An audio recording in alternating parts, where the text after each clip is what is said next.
বান্ধবীর বাড়িতে চলে এসেছি।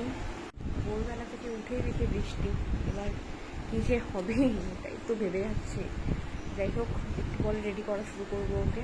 ও ফ্রেশ হতে গেল, দেখা যাক কতটা কী করতে পারি। কিন্তু বৃষ্টির জন্য প্রচণ্ড টেনশন হচ্ছে যে কী হবে না হবে।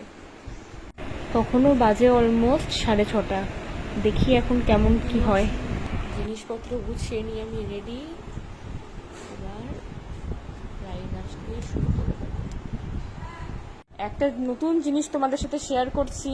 এই যে আমার বান্ধবী ব্রাইডের রূপোর ব্যাগ, তারপর সাবেকি ডিজাইন দেখো, মনে হচ্ছে রানী মহারানীর কোনো ব্যাগ, পুরোটার উপর।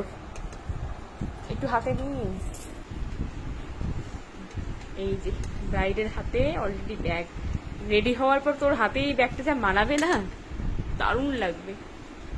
ব্রাইডের লক্ষ্মীমন্ত পা কত সুন্দর লাগছে দেখো, তোরার ডিজাইন আর হচ্ছে চুটকির ডিজাইন।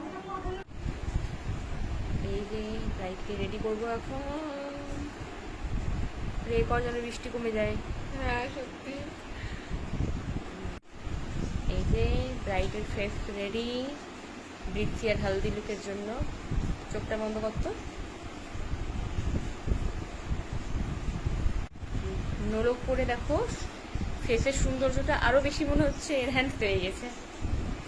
নোলক ব্রাইড এক্সটেনশন ইউজ করে তো চুলটা কত বড় বড় মনে হচ্ছে।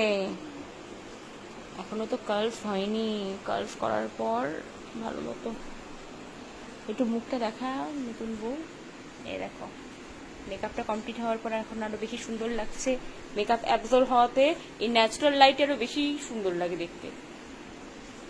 তখন কারেন্ট চলে গেছিল, কারেন্ট আসার পর এই যে ব্রাইডের ফুল লুক। আমি শাড়িটা আজকে একটু মানে পুরানো স্টাইলে, যেরকম আমরা পরি আমরা বাঙালিরা, মারোয়ারিরা, গুজরাটিরা, সেই টাইপের পরিয়েছি। কারণ ওই একই একঘেয়েমো বাঙালিয়ানা লুক তো অনেক ক্রিয়েট করে আসছি। এবার ভাবলাম একটু আলাদা রকম থাকুক। আর আজকের লুকটা একটু ম্যাটের উপরেই রেখেছি, কারণ দিনের বেলা যেহেতু একটু সামনে এগিয়ে আয়।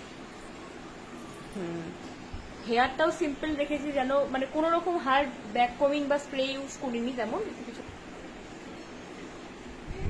পুরোটা রেখেছি। হ্যাঁ, ঘুরে যা। আর দেখো ওর একটু এরিয়ায় মাথার মুকুটটা কতটা সুন্দর, ইউনিক। মাথার মুকুটটা লুকটাকে আরো বেশি কমপ্লিমেন্ট করছে। সম্পূর্ণ সাবেকি গয়নার উপর ওকে আজকে রেডি করা। রাইট, একটু স্মাইল করো, মন খারাপ করিস না, বৃষ্টি কমে যাবে, অসুবিধা নেই। একটু কাছে আয়, একটু চোখটা বন্ধ কর, ওই দিকে তাকা, লাইটের দিকে তাকা, চোখ বন্ধ কর।